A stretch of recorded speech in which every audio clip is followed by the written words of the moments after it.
How can you see all of this and still believe? The old man yelled that at me as I entered the hospital room, where his young daughter was sobbing over her soon-to-be dead husband. I knew that she had buried her mother just the week before. Her trembling little boy was sitting in the corner, crying quietly. It's not uncommon for people to yell at the hospital chaplain when he arrives on a scene of grief, tragedy or death. I knew that this poor man wasn't really angry with me, he was angry with God, whom I represented at that moment as the hospital chaplain.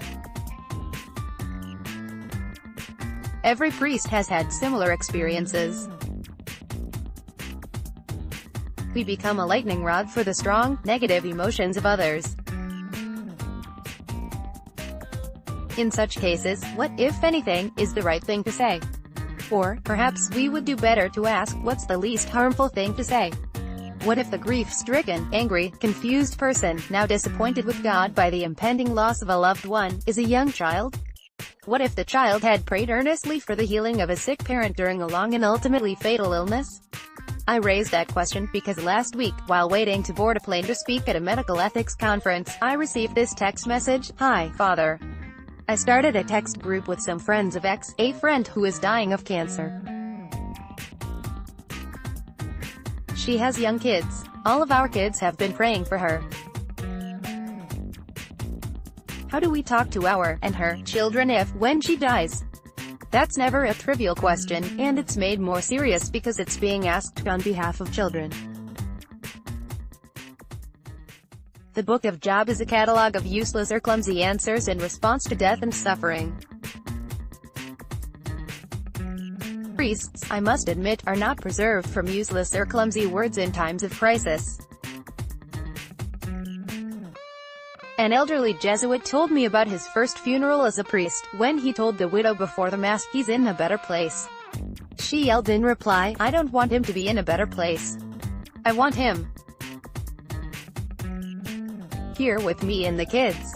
Read more. Why do the innocent suffer?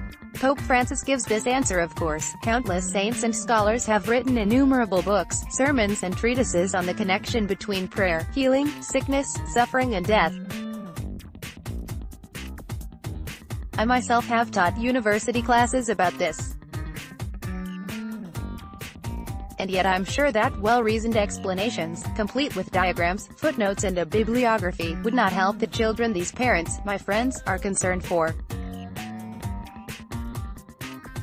What to do? Parents know their own children best. They must discern what each child needs. Parents should also expect to attend to their children's difficult questions and emotions more than once. As they mature, they will ask again and again, in different ways, why did she die? Why wasn't she healed? Did God ignore our prayers, etc.? Here are some guidelines for parents talking to their kids about grief, loss, disappointment and prayer. 1. God always gives us His best, but we don't always see or understand it in any given moment, especially in painful times. 2. We trust God because He loves us all even more than we love each other or ourselves. Read more. God did it, but He has a reason. Really? 3. Add examples from Scripture, the lives of the saints, and your own lives, illustrating that trusting God can be hard, and that God is always faithful. 4. Don't expect to succeed or to be found persuasive, at least not right way. Understand that you are planting seeds that likely won't bear fruit for years. 5. If you don't plant those seeds, the children will suffer unnecessarily, and are likely to grow up with a distorted view of God.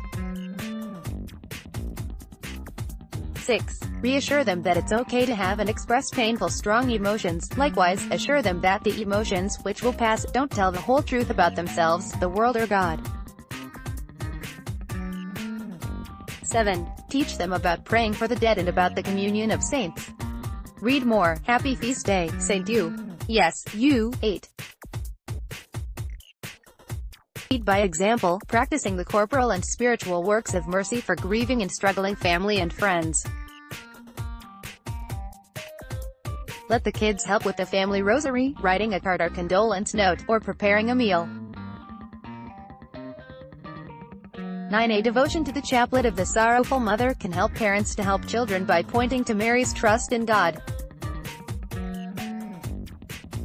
Parents are the first teachers of their children.